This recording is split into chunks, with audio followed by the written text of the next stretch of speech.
Hola, bienvenidos al canal, yo soy Evolución. Esta vez les traigo un audio de la voz original del maestro Neville Goddard, donde nos explica cómo es que son traídas las cosas a la manifestación, a la existencia.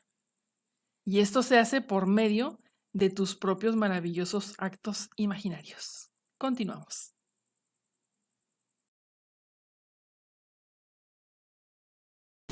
Well, how are they brought into being?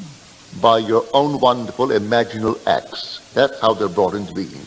Because your imagination is God. You're imagining that is God in action. I do not observe imagining as I do objects in space, because I myself am the imagining. I can't observe it. I can observe the effects of my imagining, but not actually the thing itself that is imagining. So I do not observe imagining. I observe it only as I externalize the activity of imagining. And then I know what I've been doing when I see things happening in my world. So I take you to meet Jesus. And I don't take you outside of this room. I take you back into your own self, right into your own being, and you yourself are the Lord Jesus Christ. But he sleeps within you. He's sound asleep, dreaming. And I know this from my own experience.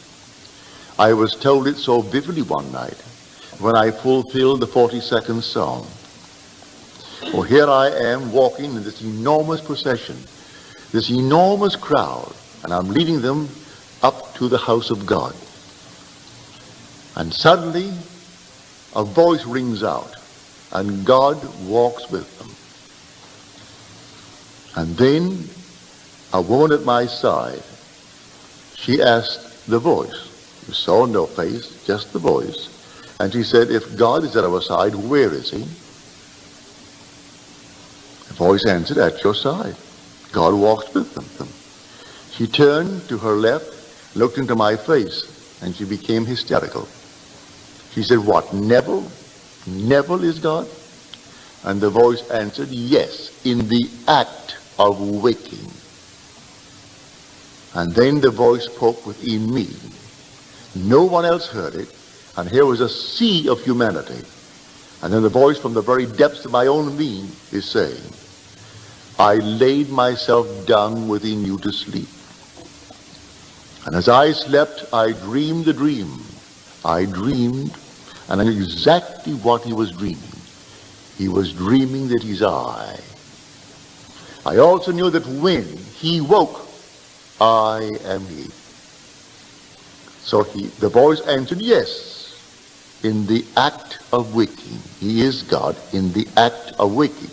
And then at that moment, he wasn't awake, but he was in the process of waking. Well, that same God is in you. There aren't a bunch of little gods running around. There's only one God, and his name is I am. And he's buried in you. God himself entered death's door, the human skull, and laid down in the grave of man to share with man his visions of eternity until he awakes. And when he awakes, man will see that garment out of which he emerges. And it's this garment, that garment. These are the tombs in which he sleeps. And so God is sleeping within every being in the world and dreaming the dream of life. And all that he dreams, you experience. And then one day he awakes